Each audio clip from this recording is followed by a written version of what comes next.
मित्रांनो, सर्वात जास्त दुःख कधी होतं माहितीये का? जेव्हा बाहेरचा व्यक्ती आपला विरोध करतो तेव्हा नाही होत, तर जेव्हा घरचेच म्हणतात हे तुझ्याच्यानं शक्य नाही, असं आपल्या घरात कोणीही केलेलं नाही आणि आम्हाला तुझ्याकडून कोणत्याही अपेक्षा नाहीत. यावेळी मित्रांनो माणूस तुटत नाही, तर यावेळी माणूस एकटा पडतो. आणि आजचा हा व्हिडिओ त्या प्रत्येक व्यक्तीसाठी आहे ज्यांना घरच्यांचा सपोर्ट नाही, ज्यांना समजून घेणारं कोणी नाही आणि तरी सुद्धा ज्यांना स्वतःचं आयुष्य बदलायचं आहे. मित्रांनो, एक गोष्ट लक्षात ठेवा, आयुष्यात दोन प्रकारचे लोक असतात, जे घरच्यांच्या आधारावर पुढे जातात आणि जे घरच्यांच्या विरोधातून घडतात. हे दुसऱ्या प्रकारचे लोक फार कमी प्रमाणामध्ये आढळतात, पण इतिहास नेहमी त्यांचाच असतो. आज मी तुम्हाला सांगणार आहे, घरचे साथ देत नसतील तर काय करायचं, मानसिकरित्या कसं मजबूत व्हायचं. आणि एक गोष्ट महत्वाची आहे, कोणीही कोणाचं नसतं. हे कटू आहे पण वास्तविक सत्य आहे. आणि शेवटी एक रिअल उदाहरण सांगणार आहे, जे ऐकल्यानंतर तुमचंही मन म्हणेल की हे मीही करू शकतो. मित्रांनो, प्रत्येकाच्या घरचे लोक हे वाईट असतात का? नाही, पण ते फक्त भयग्रस्त असतात. कारण त्यांना अपयशाची भीती असते, लोक काय म्हणतील याची भीती असते, आणि जे स्वतः ते करू शकले नाहीत ते तुम्ही करू शकाल का याची भीती असते. आणि म्हणून ते तुमचं स्वप्न तोडायला पाहतात.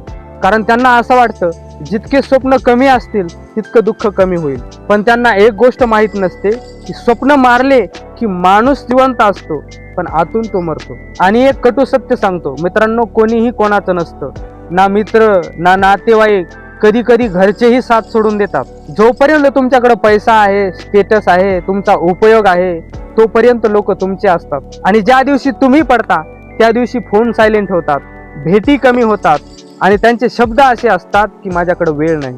मग प्रश्न निर्माण होतो, जर कोणीही सोबत नसेल तर मग आपण करायचं काय? तर त्याचं एकच उत्तर आहे, आपण स्वतःसाठी खंबीर उभं राहायचं. त्याच्याकरता 3 मानसिक बदल करा. भावनिक भीक मागणं सोडा, स्वतःवरती विश्वास ठेवा, निकालावरती नाही, आणि मेहनत शांतपणे करा, दाखवून नाही. एक गोष्ट लक्षात ठेवा, आयुष्यात सर्वात मोठा आधार म्हणजे स्वतःवरचा विश्वास. लक्ष द्या, एक मुलगा होता, अगदी लहान घर, आर्थिक अडचणी, पण त्याचं स्वप्न होतं की मला काहीतरी वेगळं करायचं. घरच्यांनी काय केलं माहितीये? थेट सांगून टाकलं, हे वेड सोड, नोकरी कर आणि आपलं घर चालव. तो मुलगा रडला नाही, भांडला नाही, तो फक्त शांत झाला. तो दिवसा काम करायचा, रात्री शिकायचा, त्याचं कोणीही कौतुक केलं नाही, त्याला कोणीही सपोर्ट केला नाही, पण एक गोष्ट मात्र पक्की होती, त्याचा स्वतःवरचा विश्वास. 3-4 वर्ष गेली आणि एक दिवस जे लोक म्हणत होते की तुझ्याच्यानं काही होणार नाही, तेच घरचे लोक म्हणाले आम्हाला तुझा अभिमान आहे. मित्रांनो, तुमचं आयुष्य लोक तुमच्यावर विश्वास ठेवतात तेव्हा नाही बदलत, तर जेव्हा तुम्ही स्वतःवर विश्वास ठेवता तेव्हा बदलतं. एक गोष्ट लक्षात ठेवा, जी घरची लोक तुम्हाला आज सपोर्ट करत नाहीत तेच एक दिवस तुमच्या यशावर सर्वात जास्त खुश होतील. कारण मित्रांनो, घरच्यांचा विरोध म्हणजे तो द्वेष नसतो, ती फक्त भीती असते. मित्रांनो, रोज सकाळी एक गोष्ट स्वतःला सांगा, आज माझी कोणी साथ दिली नाही तरी चालेल, पण मी स्वतःसाठी खंबीर उभा राहणार.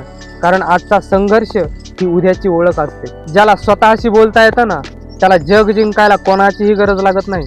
आज जर तुम्हाला वाटत असेल ना मी एकटा आहे, तर एक गोष्ट लक्षात ठेवा, एकटा असणं म्हणजे कमकुवत असणं नाही, तर स्वतःला घडवण्याची सुरुवात आहे. मित्रांनो, हा व्हिडिओ त्या व्यक्तीला पाठवा जो आज घरच्यांच्या विरोधात लढतोय, आणि कमेंटमध्ये फक्त एक वाक्य लिहा, मी स्वतःसाठी उभा राहीन.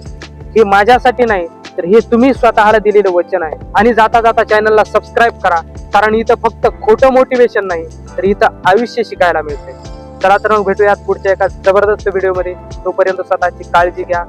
धन्यवाद.